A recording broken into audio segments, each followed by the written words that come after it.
Hello, आप सबको मेरी बहुत बहुत नमस्ते। आज हम अध्याय 1 के विषाद योग के 15, 16, 17, 18 इन श्लोकों का जो है हम अनुवाद देखेंगे।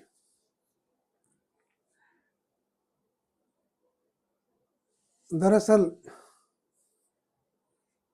हमारे उसमें जो अध्याय 16 है, 16 के जो लास्ट के 2 श्लोक हैं उनमें एक आता है कि ये शास्त्र विधिम उत्सृजय वर्तते काम कारत है न से सिद्धिम वापनोति न सुखम न पराम गतिम तस्मात् शास्त्रम प्रमाणम ते कार्य व्यवस्थितौ ज्ञात्वा शास्त्र विधानोक्तम कर्म कर्तुम निहारसी। वो कहते हैं कि जो शास्त्र विधि को त्याग करके मनचाही करते हैं, वर्तते काम कारत है, जो मनचाहेपने से कार्य करते हैं, न से सिद्धि वापनोति, न वो सिद्धि को प्राप्त करता है, न परागति को, न सुख को। इसलिए तस्मात् शास्त्रम प्रमाणम, करनीय और अकरणीय में शास्त्र प्रमाण है। शास्त्र विधान को जान करके तू हे अर्जुन कर्म करने योग्य है। देखिए, शास्त्रों के प्रति इतना विश्वमन हुआ है, इतना जहर उगला गया है। पोथी पोथी पढ़ भय पंडित भयाना कोय, 2.5 अक्षर प्रेम का पढ़े सो पंडित हुए। इनको पोथी कह करके नकार दिया गया। ये जो है कुटिल प्रयास है।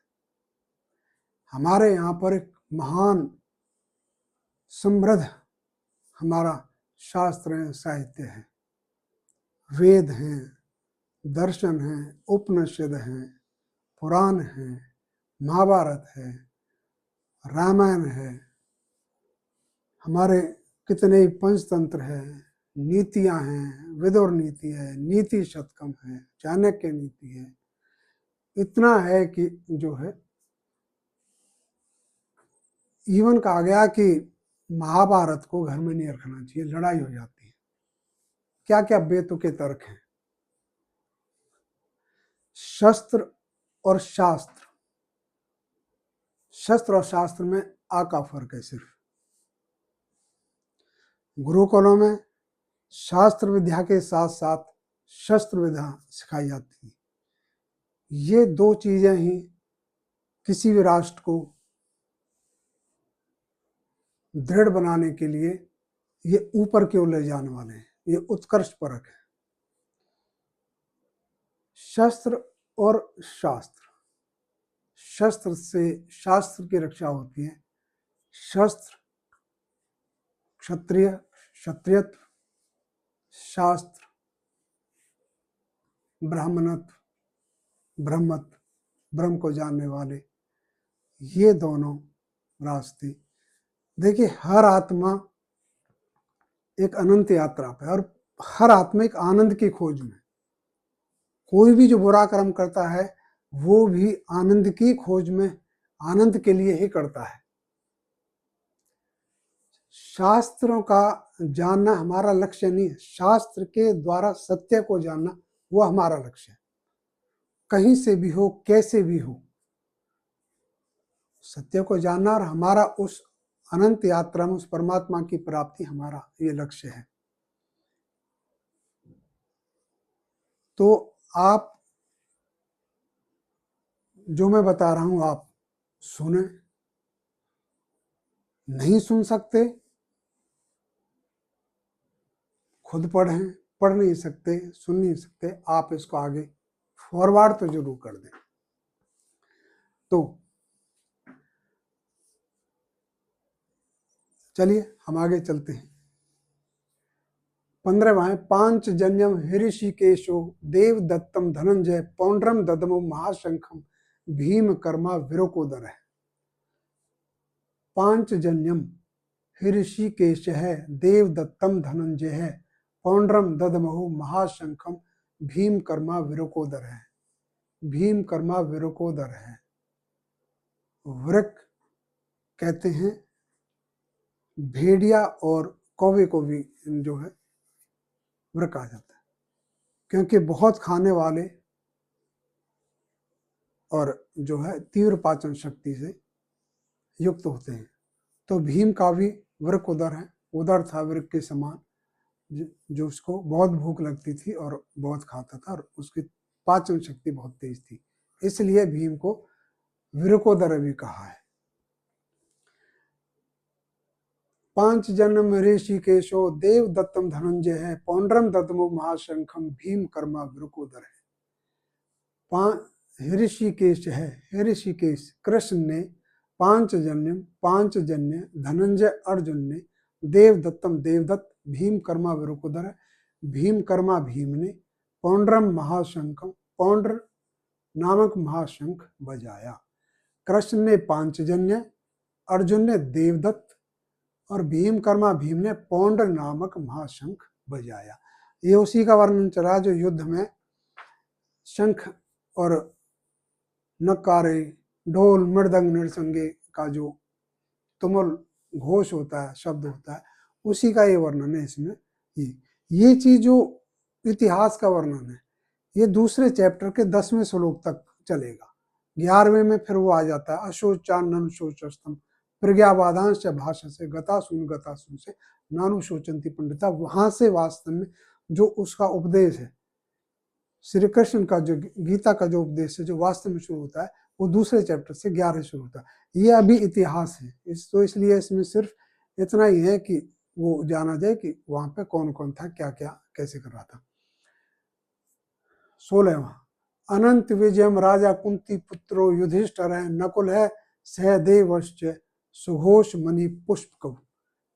अनंत विजयम राजा कुंती पुत्र है, युधिष्ठिर है, नकुल है, सहदेव है च सुघोष मणि पुष्प।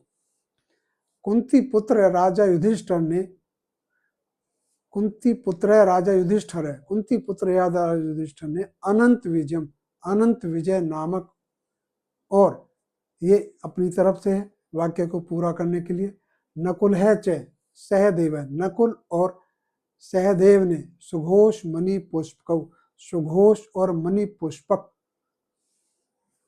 नाम के शंख।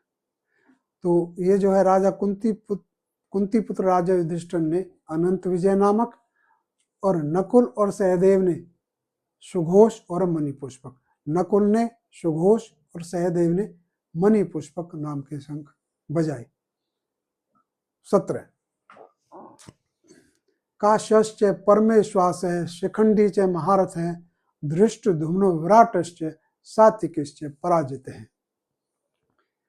काश्य है च परम ईश्वास है, परमेश्वास है, परम ईश्वास है, शिखंडी च महारथ है, धृष्ट दुम्न है, विराट है च सात्विकी च अपराजित है, सात्विकिश्च पराजित है, सात्विकी च अपराजित है। परम धनोधर कार्शी राज ने और महारथ शिखंडी ने और धृष्ट धुम्न और विराट ने और अपराजित सात्विकी ने, इन्होंने भी शंख बजाए।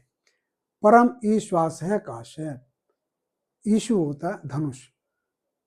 परम धनुर्धर काशी राज ने, काश्य है काशी राज ने, च और महारथ है शिखंडी, महारथ शिखंडी ने, च और धृष्ट धुम्ने च और विराट है विराट ने, च और अपराजित है सात्विकी, अपराजित सात्विकी ने। 18 द्रुपदो द्रौपदेयाश्च सर्वश है पृथ्वीपते, सौभद्रश्च महाबाहु शंखान ददमु पृथक पृथक। द्रुपद है, द्रुपदो द्रुपद है, द्रौपदेया च सर्वश है पृथ्वीपते, सौभद्र है च महाबाहु शंखान ददमुहु पृथक पृथक।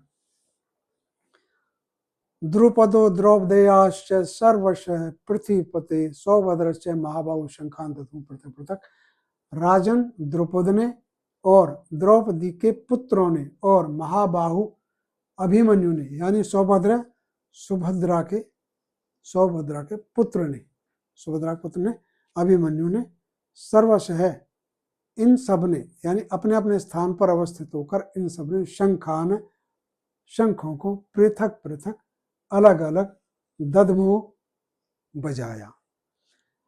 पृथ्वीपते, पृथ्वी का स्वामी, राजन द्रुपद है, द्रुपद ने, च और द्रौपदेयः, द्रौपदी के पुत्रों ने, सौभद्र, सुभद्रा के पुत्र ने, च और महाबाहु सौभद्र, महाबाहु अभिमन्यु ने, सर्वशः इन सब ने, शंखान, शंखों को पृथक पृथक अलग अलग दधमु बजाया। तो ये जो है 18 हैं। इसके बाद जो है इनका तो वर्णन खत्म हो जाएगा कि किस किस ने बजाया। इसके बाद जो है